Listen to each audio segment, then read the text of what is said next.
நான் நாடக நடிகன் பேசிக்காக, அதனால் நாடகக்காரனுக்கு எப்படின்னா ரோல் ஒன்று கொடுத்துட்டா போதும். நான் இதை வந்து என்னோட தெய்வமாக நான் மதிக்கிற சிவாஜி கணேசன் சார்கிட்ட பார்த்துருக்கேன். அவர்கிட்ட ரேட்டுக்கிட்ட பற்றியெல்லாம் பேசுவாங்க. அந்த அவர் ரோல் பிரமாதமாக இருக்குன்னு அவர்கிட்ட சொல்லிட்டு இருந்தால் அப்படியே பார்த்துட்டு இருந்து பண்ணுறேன் அவர். அதுக்கப்புறம் தான் மற்றதெல்லாம். ஸோ நமக்கெல்லாம் அந்த நாடக வெறி, அதனால ரோல் சாலிடாக கிடச்சிருக்கு ஒரு ரோல், இது பண்ணிடலான்றதுக்காக தான் அவங்க சொன்ன பட்ஜெட்டில் பண்ணோம். இதில் இன்னொரு விஷயம், என் டாக்டருக்கும் ஒரு அருமையான ரோல் கொடுத்துருக்காங்க. அவங்க டோட்டலாக நெகட்டிவ் ரோல். இந்த மாதிரி ஒரு நெகட்டிவ் ரோலில் நான் அவங்கள பார்த்ததே கிடையாது, அவங்களே பார்த்தது கிடையாது. So there are some differences. அந்த ஹீரோயினும் நல்லா பண்ணியிருக்காங்க. நான் சொல்லிட்டே இருக்க வந்துருவாங்களா இல்லையா? சரி.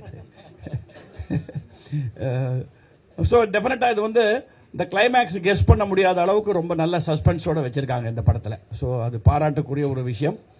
நீங்கள் வேணா என்கரேஜ் பண்ணணும். இதெல்லாம் நான் எல்லாம் சொல்லி பிரயோஜனம் இல்லை, நம்ம நிறையா பண்ணியாச்சு. இப்போ கூட நிறைய படங்கள் பண்ணிட்டு தான் இருக்கேன். இப்போ எனக்கு ரொம்ப சந்தோஷம், நான் தெலுங்குல மைத்ரி ஃபிலிம் மேக்கர்ஸோட ஒரு ஃபர்ஸ்ட் கிளாஸ் படம் பிரபாஸோட பண்ணிட்டு இருக்கேன். அதே மாதிரி நேர் ஆப்போசிட்டா ஹிந்தியில் மாதவன் சார் கங்கனா ரனோத்தோட ஒரு படம் நல்ல ரோல் பண்ணிட்டு இருக்கேன். ஸோ ஆமாம், ஏஎல் விஜய் சார் டைரக்ஷனில். அதான் தெரியல, திடீர்னு 75 வயசுல எனக்கு காட்டில் மழை அடிக்குது. நோ, அதுதான் சொல்லுவாங்க. அதுதான் சிவாஜி சார் சொன்னதை மறுபடியும் சொல்றேன்.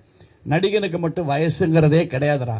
அவன் உடம்பு ஒத்துழைக்கிற வரைக்கும், மூளை ஒத்துழைக்கிற வரைக்கும், அந்த மன வலு அது ஒத்துழைக்கிற வரைக்கும் நீங்க நடிச்சுக்கிட்டே இருங்க. இன்னைக்கும் அது வந்து என்னால் முடியாதுங்கிறத சொல்லவே சொல்லாதீங்க. ஏன்னா அதை சொல்ல ஆரம்பிச்சிங்கன்னா நிஜமா முடியாமல் போயிடும் அப்படின்னு அவர் கொடுத்த அட்வைஸில் முடிஞ்ச வரைக்கும் என்னுடைய ஆசை, இந்த மாதிரி நண்பர்கள், உங்களை பத்திரிகை நண்பர்கள், ஊடக நண்பர்கள் சந்திச்சுட்டே இருக்கணும், நடிச்சுக்கிட்டே இருக்கணும். சரண் பிரகாஷ் மாதிரி எவ்வளோ பேர் வந்தாலும் என்னுடைய ஒத்துழைப்பு கண்டிப்பாக உண்டு. அண்ட் இந்த டார்க் ஃபேஸுக்கு please give them a good encouragement. Because நான் அஷ்யூர் பண்ணுறேன், story wise and content wise இது ஒரு பிரமாதமான சப்ஜெக்ட்.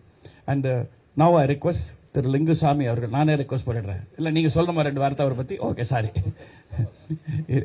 ஏன்னா ரொம்ப சென்சிபிள் சப்ஜெக்ட்ஸை கொடுக்கக்கூடிய ஒரு டைரக்டர். அதான் சொல்கிறேனே, நான் மிஸ் பண்ண முக்கியமான டைரக்டர்ஸில் இவர் ஒருத்தர். மிஸ் ஆகாது, கூடிய சீக்கிரம் சேர்ந்து பண்ணிடலாம். ஆனால் இந்த சந்தர்ப்பத்தில் நான் இதில் சொல்லலாம், வித் இஸ் பர்மிஷன், என்னுடைய ரீசன்ட் நாடகம் ஒரு அற்புதமான படமாக ஆயிருக்கு திரு சுரேஷ் கிருஷ்ணா டைரக்ஷனில், சாரு கேசிங்கிறது. கூடி சீக்கிரம் அந்த ஒரு பெரிய ஆடியோ ஃபங்க்ஷன்லையும் உங்களை சந்திப்பேன். அது என்னுடைய லட்சிய படமாக வரணும். அதுக்கு முன்னாடி ஒரு நல்ல ரோல் நான் பண்ணியிருக்கேன்னு சொன்னால் அது இந்த டார்க் ஃபேஸ் தான், அதில் எந்த டவுட்டும் கிடையாது. Thank you so much. Wish you all the best and the whole team. All the best you. Play store மற்றும் ஆப் ஸ்டோரில் இருந்து பாலிமர் செயலியை QR கோடு மூலம் பதிவிறக்கம் செய்யுங்கள். செய்திகளை உடனுக்குடன் பெறுங்கள்.